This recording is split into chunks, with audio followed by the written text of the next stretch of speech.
আমাৰ ল'ৰা ক'ত আছিলি তই ইমান দিনে বাচা? তোৰ কাৰণে আমি ভাত পানী খোৱা বন্ধ কৰি দিছিলোঁ। ভালদৰে একদম সুখেৰে থাকিব নোৱাৰা হৈছিলোঁ তোৰ অবিহনে। মই হেৰাই গৈছিলোঁ। লটকন আপোনালোকৰ ল'ৰা নেকি? লটকনক বহুত বেয়া অৱস্থাৰ পৰা ময়ে উদ্ধাৰ কৰিছোঁ। মানুহে ঘৰত ই বন্ধ কৰা ল'ৰা হিচাপে থাকিছিলে। একদম ডাঙৰ গধুৰ একদম আলু বস্তা এটা দাঙি থাকোঁতে ৰাস্তাতে মই পাই পেলাই মোৰ সন্দেহ হ'ল। তেতিয়াই মই সোধ-পোছ কৰোঁতে কথাটো ওলালে।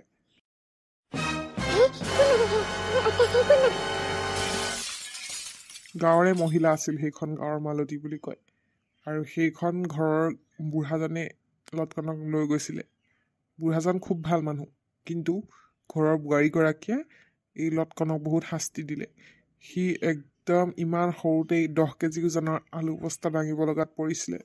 কি 10 কেজি ওজনৰ আলু বস্তা? লটকন আপোনালোকৰ নিজৰ সন্তান নে তুলনীয়া সন্তান? লটকন আমাৰ তুলনীয়া সন্তান হ'ব পাৰে, কিন্তু আমি নিজৰ সন্তানৰ নিচিনাকেই তাক লালন পালন কৰিছিলোঁ। কেনেকৈনো সি ঘৰৰ পৰা নোহোৱা হ'ল নিজেই গম নাপালোঁ এমাহমানৰ আগতে। কিন্তু আমি এতিয়ালৈকে তাক বিচাৰি লাষ্টত আজি সেই দিনটো আহি পাইছেহি, আমি লটকনক বিচাৰি পাইছোঁ। আপোনালোকে ভৱিষ্যতলৈ ধ্যান ৰাখিব যাতে লটকন আকৌ বিপদত নপৰে। সি হৈছে এটা অমায়িক শিশু অৱস্থাত সি একো গম নাপায় কোন কেনেকুৱা ভাল নে বেয়া। তাক আপোনালোকে ভালদৰে ৰখাৰ দায়িত্ব আপোনালোকৰ।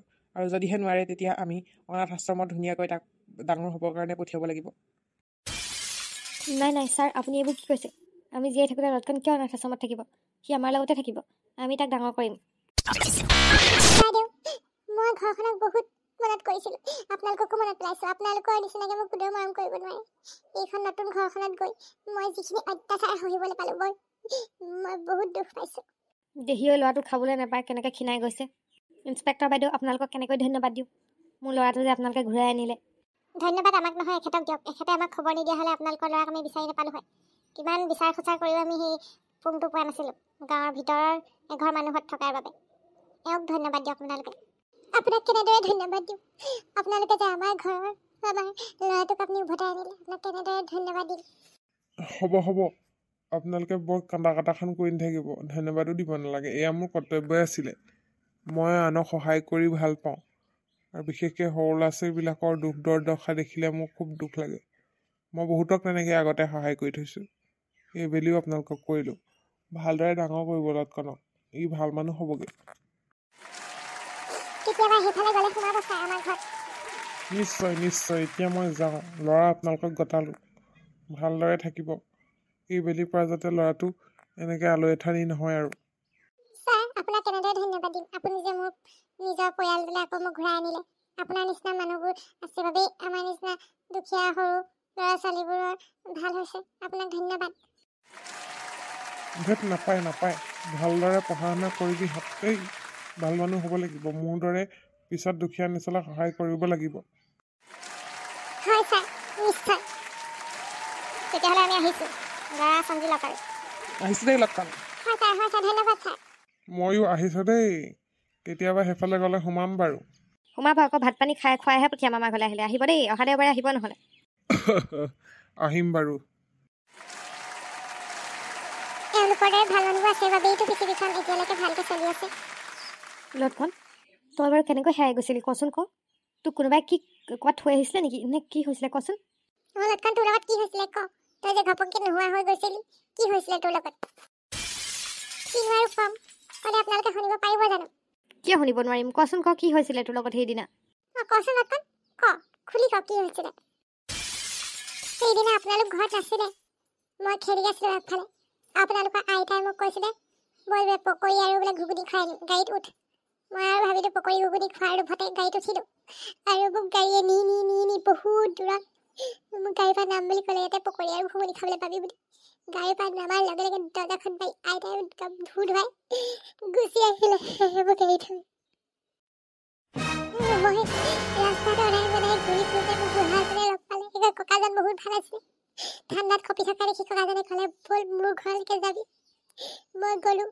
গৈ পেলাই তাত মোক সেই বাইদেউজনী আহি পেলাই অত্যাচাৰ কৰিলে। খাবলৈ নিদিয়ে, গোটেই হাবি বন উঘলাই থাকে, ঘাঁহনি গৰু বস্তা দাঙিবলৈ দিয়ে, ঘৰ সাৰিবলৈ দিয়ে, বহুত ডাঙৰ চোতাল সাৰিবলৈ দিয়ে, আলু বস্তা দাঙিবলৈ দিয়ে, ধানৰ বস্তা দাঙিবলৈ দিয়ে, নহ'লে ভাতেই নিদিয়ে।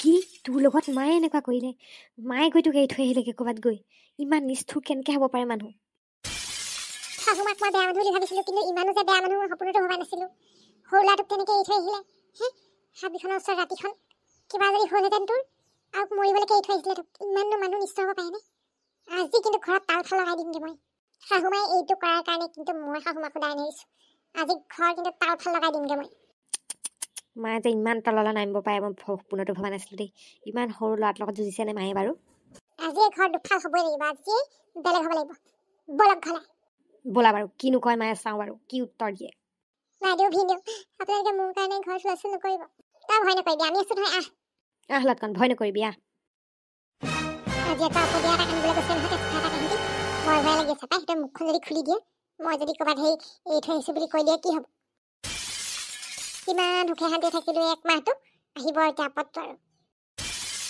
যদিও কৈছে সি মোৰ কথা মই কৈ দিম মিছা কথা কৈছে মিছলীয়া একদম মিছলীয়া বুলি কৈ দিম মা তই কিয় এনেকুৱা কৰিলি মই কি কৰিলোঁ মই কি কৰিলোঁ কথা ওলাই আহিছে এই অকণমানি ল'ৰাটোক আপুনি ক'ত এৰি থৈ আহিছিলে ক'ত মৰিবলৈ এৰি থৈ আহিছিলেগৈ আপুনি তহঁতি কি কথা কৈছ মই একো বুজি পোৱা নাই এতিয়া একো বুজি পোৱা নাই এতিয়া একো বুজি পোৱা নাই আপুনি ল'ৰাটো কেনেকৈ নাইকিয়া হৈছিলে ঘৰখনৰ পৰা লটকনক কোনে এৰি থৈ আহিছিলেগৈ কওকচোন মা তই লটকনক 7 মাইল গাঁৱৰ ওচৰত কেনেকৈ এৰি থৈ আহিব পাৰিলি সন্ধিয়া সময়ত গৈ তই ইমান নিষ্ঠুৰ কেনেকৈ হ'ব পাৰিলি মা আৰু ইমান দিনে তই কোৱাই নাছিলি তই এনেকুৱা কৰিলি বুলি তই এনেকুৱা কেনেকৈ কৰিব পাৰ তহঁতি কিবা নিচা চা খালি নেকি কি কথাবোৰ ক'বলৈ আহিছ মই ক'ত এৰি থৈ আহিছোঁ কি এৰি থৈ আহিছোঁ মই একোৱে নাজানো মোক কথা নকবি আকৌ তহঁতি এনেই লটকন তই কিহৰ কাৰণে মিছা কথা কৈছ কি কৈছিলি মই ক'ত থৈছিলি তই ক মই কি মিছা কথা কৈছোঁ আপুনি ইমান কেনেকৈ হেৰি হ'ব পাৰে আপুনি মোক নিজে এৰি থৈ আহিছেগৈ ইমান সন্ধিয়া বন গৈ পেলাই আপুনি এতিয়া মিছা কথা নক'ব এইটোৱে মিছা কথা কৈছে ইয়াৰ কথা বিশ্বাস নকৰিবি এইটো সেই দুচুৰ হ'ব টকা চাব ডাঙৰ হ'লে খেদি পঠিয়াই দিবি এইটো বুলি মা মনে মনে থাক কি কপাল তুলনীয়া ল'ৰা এটাৰ কাৰণে মোক নিজৰ তেজৰ ল'ৰাটোৱে গালি পাৰিছে কি দিন আহিলে এনেই ডাঙৰ কৰিলোঁ গু মোৰ দুৱাই পঢ়াই শুনাই এনেই ডাঙৰ কৰিলোঁ মোৰ লগত উল্টাই যুঁজিছে এখেত জীয়াই থকা হ'লে আজি এনেকুৱা গতি নহ'লহেঁতেন এতিয়া ঘৰিয়ালৰ চকু পানী নুটুকিব গম পাইছা নাই ঘৰিয়ালৰ চকু পানী নুটুকিব আজি আমি এটা সিদ্ধান্ত ল'বলৈ আহিছোঁ এইখন ঘৰত এনেকৈ লটকনক ৰাখিব নোৱাৰি আকৌ আপুনি অনিষ্ট কৰিব সেইকাৰণে আমি ঘৰ দুফাল কৰিম আমি ঘৰ বেলেগ কৰিম আপুনিয়ে থাকিব এইখন ঘৰ ৰাজপাত আপুনিয়ে খাব আমি বেলেগ হৈ যাম বই তই কি কৈছ মোক এতিয়া কি কথা কৈছ কেনেকৈ বেলেগ হৈ থাকিবি মই কি অকলে থাকিম নেকি মা তই অকলেই থাকিবি তই এইখন ঘৰত ৰাজধানীৰ নিচিনাকৈ থাক আমি ওলাই যামগৈ আমি লাগিলে বনবাস খাটিম এইখন ঘৰত আৰু নাথাকোঁ তই আমাৰ নিজৰ ল'ৰাটোক এনেকুৱা কৰিছ আমাক কাইলৈ তই আমাৰ লগতো কি কৰিবি কি ঠিক তই ডিম্বে তুলনীয়া ল'ৰাটোৰ কাৰণে মোক এৰিছ তই জন্ম দিয়া পেটৰ পোৱালি তই মোক এৰিছ জন্ম দিলে কিডাল হ'ব ডিম্বেক আপুনি নিজৰ ল'ৰা বুলি মৰম কৰা হ'লে সি নিজৰ ল'ৰা বুলি তুলি লোৱা ল'ৰাটোক আপুনি ইমান অনিষ্ট নকৰে আৰু মোকনো কনচা আপুনি ভাল পায় আপুনি মোক দেখিবই নোৱাৰে আপুনি বহুত কিবা ধৰণৰ মানুহগৰাকী আমি আজি এটা সিদ্ধান্ত লৈছোঁ আমি বেলেগ হৈ যাম থাকিব আপুনি এইখন ঘৰতে কেনেকৈ থাকে বস্তু পেকিং কৰোঁৱেই আৰু তোৰ কাৰণে তাতকৈ ডাঙৰ শাস্তি একো নাই অকলে থাকিবি আৰু যেনেকৈ থাক নেযাবিও এইখন ঘৰ নেযাবিও তহঁতি বন্ধুসকল দেখিছেনে এতিয়া দেখিছে ইমান অন্যায় কৰাৰ পিছত আকৌ এইখন ঘৰ পৰা নেযাবি আমি কি কৰিলে ভাল হ'ব বাৰু কমেণ্টত জনাবলৈ নাপাহৰিবচোন দেই বন্ধুসকল কমেণ্টত জনাব আমি কি কৰিলে ভাল হয় ঘৰত থকা ভাল হয় নে নথকা ভাল হয় আপোনালোকে যিটোকে কয় সেইটোৱে হ'ব আৰু বন্ধুসকল আজি খানাটো এইখিনিতে সামৰিছোঁ যদিহে আপোনালোকে চাবলৈ বিচাৰে ইয়াৰ পিছত কি হ'ল কি নহ'ল তেতিয়াহ'লে চেনেলটি এতিয়াই ছাবস্ক্ৰাইব কৰি ঘণ্টা বটনটো দবাই দিয়ক সেইটো দবালেহে আমাৰ পিছৰ খণ্ডত কি হ'ল কি নহ'ল জানিবলৈ পাৰিব